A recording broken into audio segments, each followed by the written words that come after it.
Baik, terima kasih atas kesempatannya. Saya Dinda Widya Walansari dengan NIM 2019-210479. Di sini saya akan menjelaskan tentang materi bab 8 sampai dengan bab 10. Selanjutnya yaitu tentang mengelola eksposur transaksi. Yang pertama, MNC dapat memilih untuk melakukan lindung nilai atas sebagian besar risiko transaksinya atau melakukan lindung nilai secara selektif. Beberapa perusahaan multifungsi melakukan lindung nilai terhadap sebagian besar eksposur transaksi mereka untuk memikirkan lebih baik arus kas masuk dan arus kas keluar dan membuat keputusan yang lebih baik tentang jumlah pembiayaan yang mereka perlukan. Banyak perusahaan multifungsi menggunakan lindung nilai selektif di mana setiap jenis transaksi dianggap independen. MNC dapat membeli kontrak berjangka atau kontrak berjangka mata uang asing untuk melindungi hutangnya. Ini juga dapat menggunakan teknik lindung nilai pasar uang, di mana MNC meminjam mata uang negaranya asal dan mengubah hasil menjadi mata uang asli yang diperlukan di masa depan. Akhirnya, MNC dapat memberikan opsi panggilan mata uang asing. Lindung nilai opsi mata uang memiliki keunggulan dibandingkan pendekatan ringkasan lindung nilai lainnya, karena tidak ada opsi yang harus dilakukan. Namun MNC harus membayar mahal untuk mendapatkan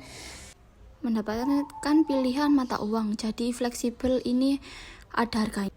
Selanjutnya yaitu bab 9 tentang analisis risiko negara. Politik suatu negara yang berdampak pada negara lain yang akan berhubungan dengan negara tersebut. Misalnya, kekurangan cadangan devisa suatu negara akan menyebabkan keterlambatan pembayaran pinjaman kepada bank kreditur di negara lain, mencakup risiko politik dan ekonomi yang tidak menguntungkan dari operasi di suatu negara.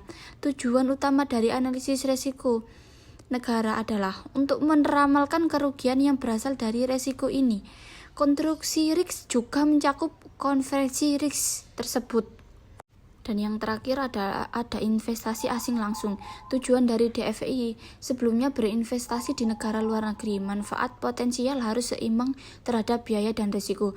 Pada kondisi yang berubah dari waktu ke waktu, beberapa negara mungkin menjadi sasaran lebih menarik untuk DFI, sementara negara lain menjadi kekurangan menarik manfaat DFI, yaitu menarik sumber-sumber permintaan baru, terutama ketika potensi pertumbuhan di negara asal dibatasi.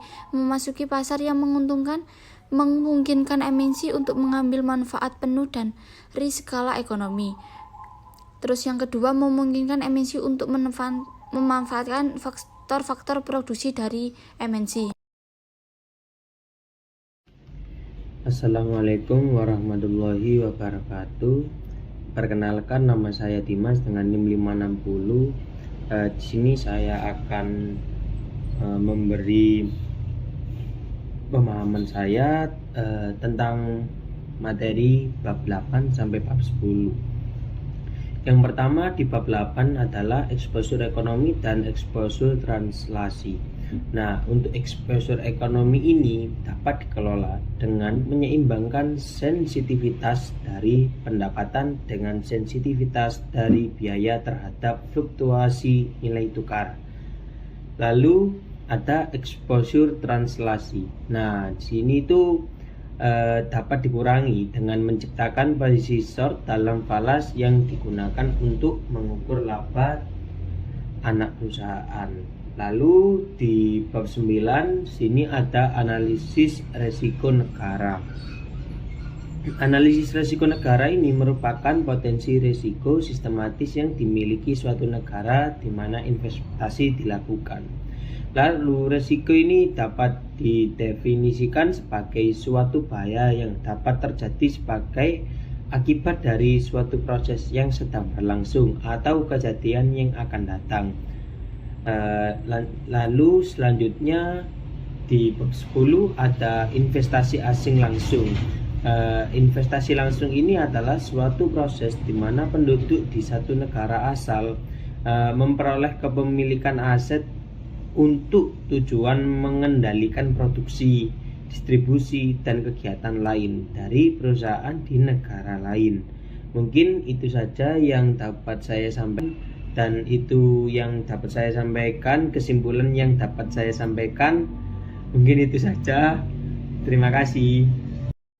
Baik, terima kasih atas kesempatannya. Perkenalkan, nama saya Vicky Satria dan NIM 2019-210492. Di sini saya akan menjelaskan mengenai 3 bab yang lalu.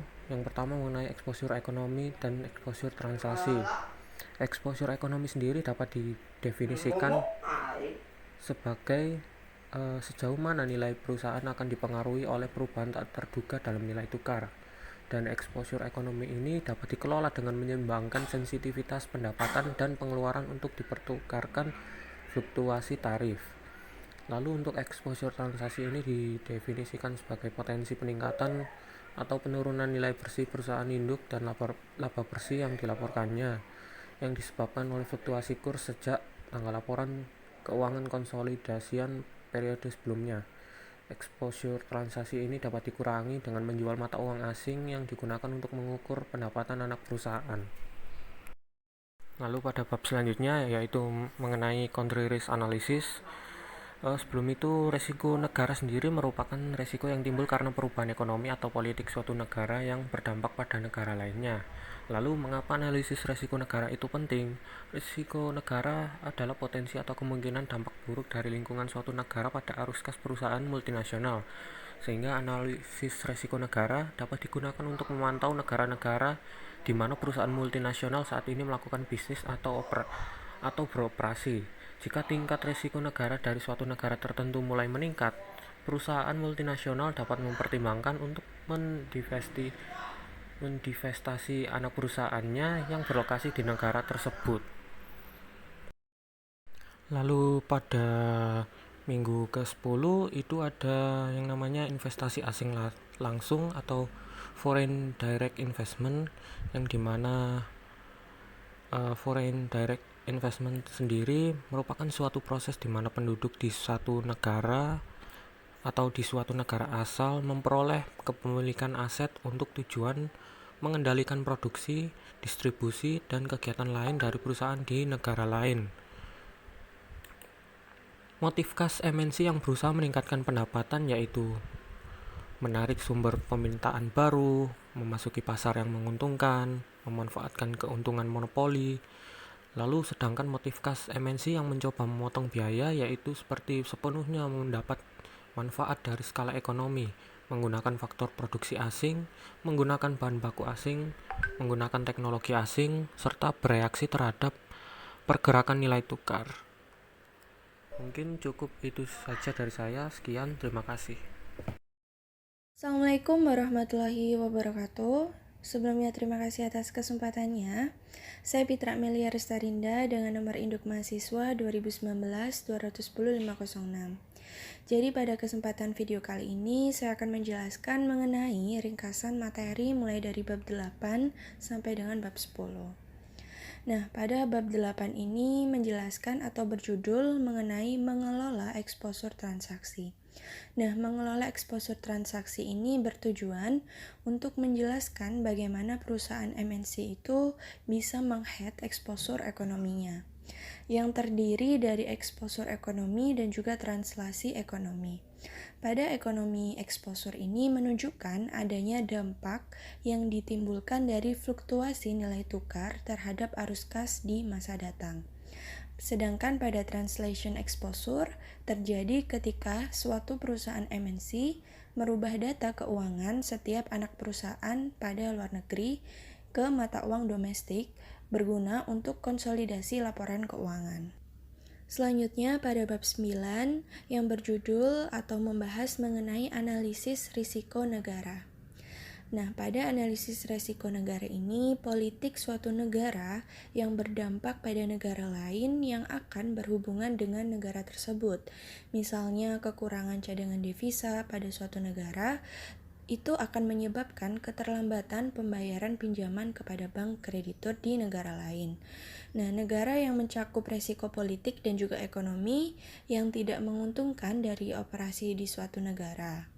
Nah, tujuan utama dari analisis resiko politik dan negara ini adalah untuk meramalkan kerugian yang berasal dari resiko ini. Nah, country risk atau analisis resiko negara ini juga mencakup sovereign risk.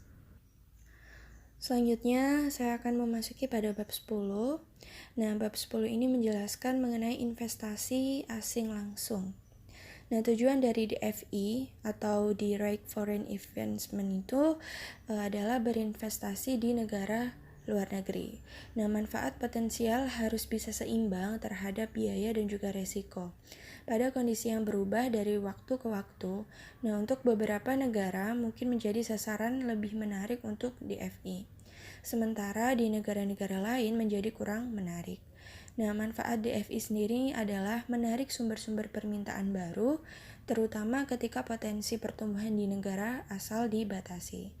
Kemudian dapat memasuki pasar yang menguntungkan, dan juga memungkinkan perusahaan MNC ini untuk mengambil manfaat penuh dari skala ekonomi itu sendiri.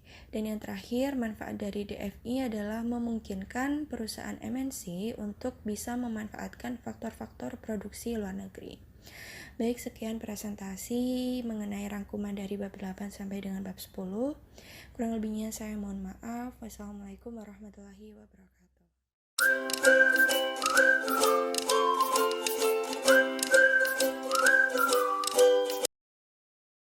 Baik, sebelumnya terima kasih atas kesempatannya.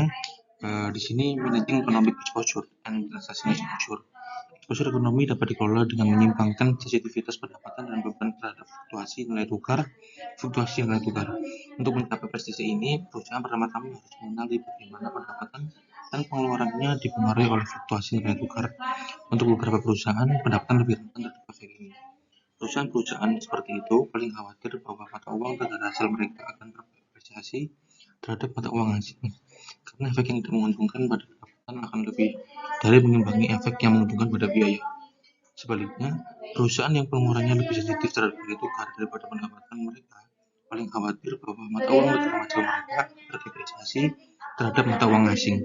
Ketika perusahaan mengurangi exposure ekonomi mereka tidak hanya mengurangi efek yang tidak menguntungkan, tetapi yang menguntungkan jika mata uang negara asal bergerak ke arah yang berlawanan. Oke, baik. Selanjutnya adalah mengenai bab country risk analysis atau resiko negara. Karakteristik yang digunakan oleh MNC untuk mengukur resiko politik negara termasuk sikap konsumen dalam pembelian produk yang diproduksi secara lokal.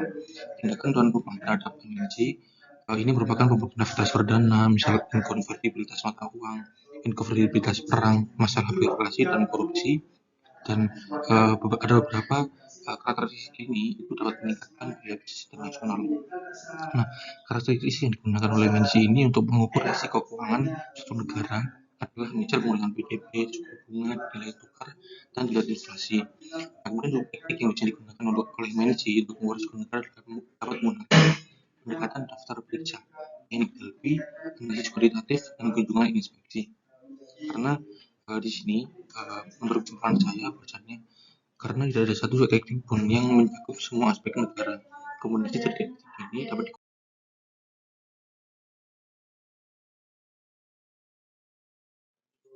baik, selanjutnya adalah mengenai DFI atau mengenai dengan Direct Foreign Investment. Nah, di sini Direct Investment merupakan suatu konsep yang mana terkait dengan investasi secara langsung. Nah, MNC ini mungkin saja termotivasi untuk melakukan investasi secara langsung, berupaya menarik sumber-sumber permintaan baru untuk memasuki pasar di mana keuntungan yang lebih unggul dimungkinkan. Nah, kedua motif ini biasanya didasarkan pada peluang untuk menghasilkan lebih banyak pendapatan di pasar asing luar negeri. Dan motif lain untuk menggunakan DFI ini biasanya terkait dengan efisiensi biaya seperti menggunakan faktor produksi bahan baku.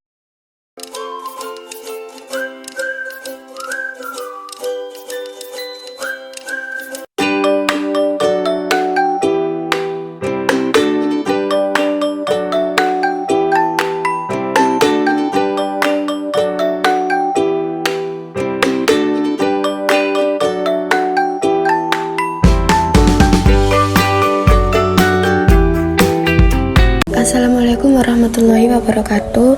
Nama saya Abilari Rizurmawati dengan NIM 2019-210-551. Nah, di sini saya akan mempresentasikan kesimpulan dari minggu ke-8 hingga minggu ke-10. Nah, pada minggu ke-8 yaitu Managing Economic and Translation Exposure. Nah, exposure ekonomi dapat dikelola dengan menyeimbangkan sensitivitas dari pendapatan dengan sensitivitas dari biaya terhadap fluktuasi nilai tukar. Namun untuk meraih nilai ini, perusahaan harus terlebih dahulu mengetahui bagaimana pendapatan dan bebannya dipengaruhi oleh fluktuasi nilai tukar. Nah, bagi sejumlah perusahaan, pendapatannya lebih rentan terhadap pergerakan nilai tukar daripada biayanya. Nah, untuk selanjutnya yaitu pada minggu ke-9, yaitu analisis risiko negara. Yang pertama yaitu tingginya Country Risk Index Indonesia berdampak pada melemahnya perekonomian Indonesia yang ditunjukkan dengan turunnya investasi di Indonesia. Yang kedua yaitu risiko dapat didefinisikan sebagai suatu bahaya yang dapat terjadi sebagai akibat dari suatu proses yang sedang berlangsung atau kejadian yang akan datang. Lalu yang ketiga yaitu fungsi utama penilaian risiko negara adalah untuk mengantisipasi kemungkinan penolakan ulang atau default keterlambatan pembayaran. Penilaian risiko negara mengevaluasi aktor ekonomi, keuangan, dan politik, faktor dan interaksi dalam menentukan risiko yang terkait dengan negara tertentu. Kemudian selanjutnya yaitu minggu ke-10 mengenai investasi asing langsung. Foreign Direct Investment atau FDI adalah suatu proses di mana penduduk di suatu negara asal atau home country memperoleh kepemilikan aset untuk tujuan mengendalikan produksi, distribusi, dan kegiatan lain dari perusahaan di negara lain. Nah, motif khas MNC yang berusaha meningkatkan pendapatan yaitu menarik sumber permintaan baru, memasuki pasar yang menguntungkan, memanfaatkan keuntungan monopoli. Sedangkan motif khas MNC yang mencoba memotong biaya yaitu sepenuhnya mendapat manfaat dari skala ekonomi, menggunakan faktor produksi asing, menggunakan bahan baku asing, gunakan teknologi asing, dan bereaksi terhadap pergerakan nilai tukar. Nah, sekian presentasi resume dari minggu ke-8 hingga minggu ke-10 dari saya. Saya akhiri, wassalamualaikum warahmatullahi wabarakatuh.